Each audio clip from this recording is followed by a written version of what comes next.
Yes, Okay. I think this is good. And what about a final conclusion or a recommendations for people in this consumer packaged goods industry looking to? Oh, okay. Yeah, I've got. So essentially, I mean, I put a little bit more meat on what I said when I said people have got to use the technology that's available. Effectively, it comes down to four things. We're not suggesting doing away with distributor networks. They are effective, and they're surprisingly effective considering the chaos that exists in this sector. But four things have to happen for a company to move from being moderately successful to being very successful in building their general trade sales. And those four things are, the first is effective fulfillment. They must have the capabilities in place that when an order is placed, is taken by a distributor salesman out of a small retailer, that order will be delivered in full next day. Now, typically, our experience with people we work with is missed orders range between, there's between a 10 and 30% missed opportunity here.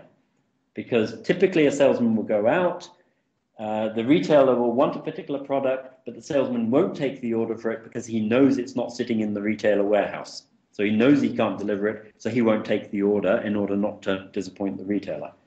Now, these out of stocks, literally, as I said, can add up to about a 30% loss of sales opportunity. It's the biggest loss of sales opportunity that's out there.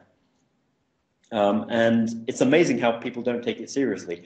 Quite often because it's hidden somewhat. Because if an order isn't taken, it's not recognized. The demand isn't recognized. But the salesman is not going to take the order if he thinks it can't be fulfilled the next day or the day after. So effective fulfillment is fundamental.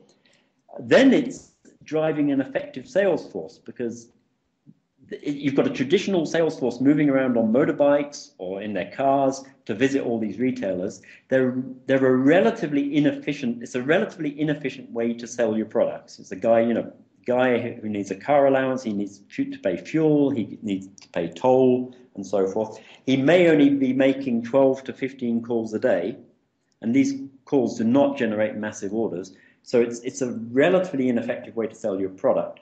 But it's the only way that's out there at the moment. So we'd argue you need to be a lot more efficient in driving your sales force. And these days, you can use technology like routing and scheduling technology. And we've just done an exercise. We're doing an exercise with a big manufacturer at the moment, and we're getting 20% more productivity out of salesmen, basically by using technology that's been around for a long time, but never been applied to salesmen in emerging markets. So you can use routing, scheduling technology to make these guys more effective. But to do that, you need to map all the outlets. And that's the other option that's becoming available to people at the moment, is creating a universal map of all the outlets out there. Because let's say even in Malaysia, a big manufacturer could have a prospective customer base of, say, 60, 70,000 outlets, but very few are actually serving more than 20 to 30,000, because a lot of these outlets are unknown to them or are relatively small. The distributors are not that interested in hitting them. But once you know these outlets are there and you can map them and then run optimization software, you can actually hit a lot more of these outlets at no more cost.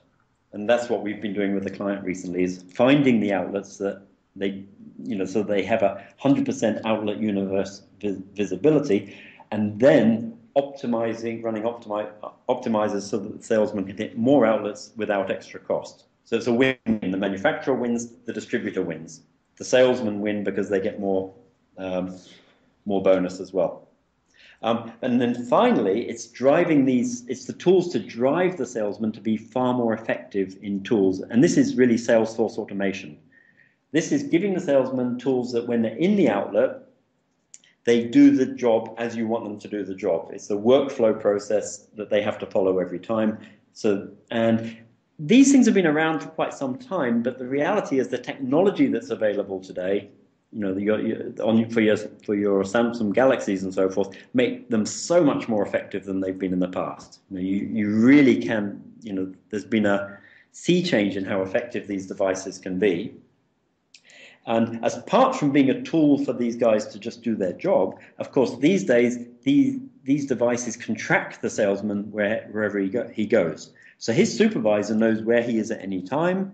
If a retailer comes up and says, where's my salesman or where's my delivery guy, we can track it and we can let him know how long he's going to take to get there.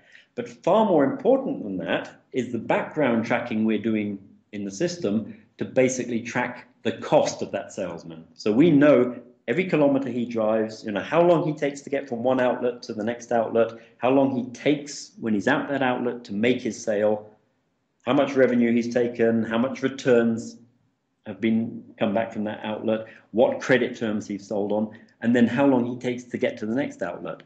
Now, because of knowing all that, we now have cost to serve.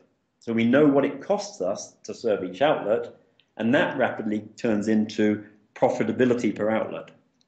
So we're anticipating with a pilot distributor by the end of this year or maybe Q1 next year, that we'll be running a distributor in which he has all these capabilities I've talked about, and he actually knows his precise cost to serve every single outlet he serves. And that's a revolutionary change, because if you're trying to get into a market like Indonesia and hit as many outlets as you can, so basically maximize your product's penetration, the challenge is that your distributors naturally only want to visit highly profitable, fast throughput outlets and push your main products into them, not your extended product range. Through these sort of tools, we're able to now apply science so that we can demonstrate to the distributor and to the manufacturer the exact cost, real cost, not an estimate. This is the real cost day in, day out of servicing that outlet. And then you can do so much more about it. If a distributor needs a 7% margin normally to operate, you can say, okay, but I'll give you your 7%, but for these outlets, because I want you to reach to another 2,000 outlets, I'll give you 7.5%, because I don't mind paying for that extra reach and the extra market penetration. So and essentially, as I said, that's a revolution, and the technology is all there. It's coming together. But my frustration is, I'm surprised that it's as if despite there being a desperate need for the general trade to be reinvented, there's a reluctance to sort of go out and be first in doing this by everyone. Everyone's still got a very traditional approach at a time when the traditional. And what I'm predicting is you're going to see one or two companies adapting or adopting this sort of approach and going forward very fast, and really extending their reach into the general trade. And then I think a lot of others will follow. But at the moment, we're right at the beginning of the bell curve, where I think early adopters are just sniffing around, but we're not seeing anyone really take the bull by the horns and say, I can see what the potential is here, and I'm going to go after it. Well, thank you, John, for sharing your views today. Oh, you're welcome. Great. What I'll